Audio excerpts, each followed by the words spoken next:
ভোটের মুখে বয়শ্রী সৌজন্যে না ভোটশ্রীর কৌশলে লক্ষণ রেখা জয়, মানবিকতা নাকি মাস্টার স্ট্রোক, ট্রাইসাইকেলের চাকার ঘূর্ণিতে কি ফিরবে ২৬ নির্বাচনের ভাগ্য চাকা? ২০২৬ বিধানসভা নির্বাচনের দামামা বেজে গেছে, আর সেই মহারণের আগে দুর্গাপুর পশ্চিমে নিজেদের জমি শক্ত করতে ময়দানে নেমে পড়ল গেরুয়া শিবির। রবিবার দুর্গাপুর ২১ নম্বর ওয়ার্ডে ৫৪ ফুটের ক্ষুদিরাম মাঠে এক বর্ণাঢ্য অনুষ্ঠানের মাধ্যমে দলীয় কর্মীদের সাথে নিয়ে প্রধানমন্ত্রী রাষ্ট্রীয় বয়শ্রী যোজনা শিবিরের আয়োজন করলেন দুর্গাপুর পশ্চিমের বিজেপি বিধায়ক লক্ষণ ঘরুই। শিবিরের ৭০০-র বেশি বিশেষভাবে সক্ষম প্রবীণ নাগরিকের হাতে তুলে দেওয়া হয় হুইল চেয়ার, লাঠি, ঘাড়ের বেল্ট, কানের মেশিন সহ একাধিক সহায়ক সামগ্রী।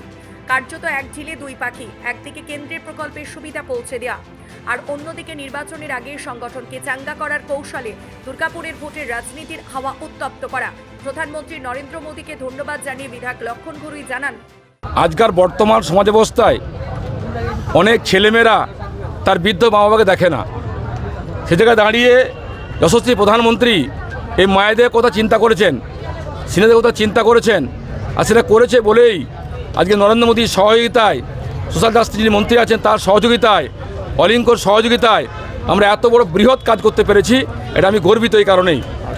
আজকে প্রায় 7,000+ আর লোককে কানের মেশিন, চশমা, দাঁত, হুইল চেয়ার, ঘাড়ের বেল, কন্ডোলেন্সের বেল, লাঠি, ব্রেড পেন, হুইল চেয়ার, একাধিক সরঞ্জাম আজকে করতে পেরেছি। তার মূল অবদান যশস্বী প্রধানমন্ত্রী নরেন্দ্র মোদীজি। আজকে শুরু করলাম, আগামী দিনে দুর্গাপুরের বিভিন্ন এলাকাতে গিয়ে বাড়ি বাড়িতে আমরা এই মাল পৌঁছে দেবো।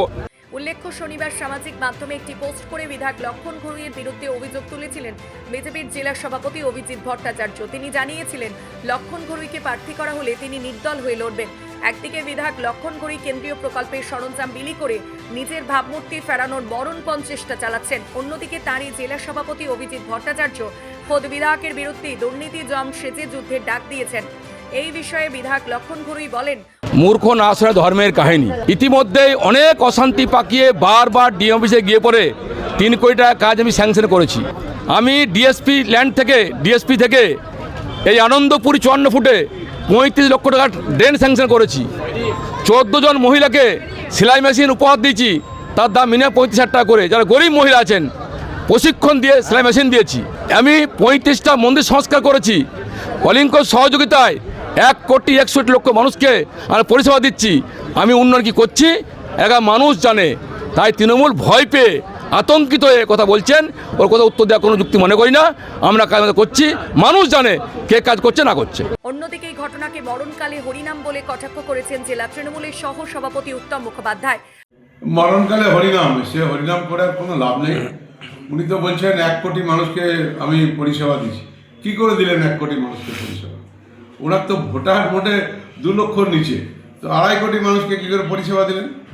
এসব মিথ্যা কথা বলে কোনো বুলিয়া ওড়ালে চলবে না। মানুষকে হুইল চেয়ার দিয়ে কোনো লাভ লাগবে?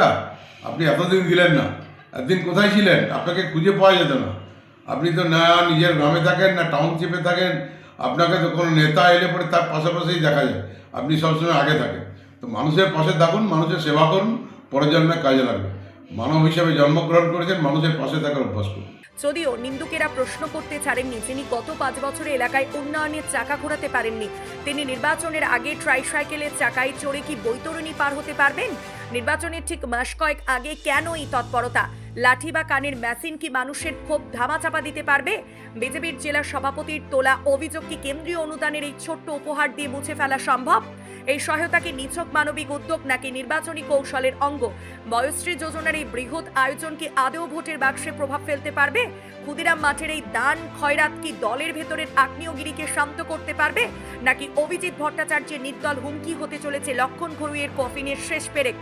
উত্তর দেবে সময়। তবে আপাতত পদ্ম পুরাণের এই কন্দল বেশ উপভোগ করছেন শিল্পাচলবাসী। দুর্গাপুর থেকে বিধানচন্দ্র গাঙ্গুলির রিপোর্ট, নিউজ বঙ্গ লেখনী।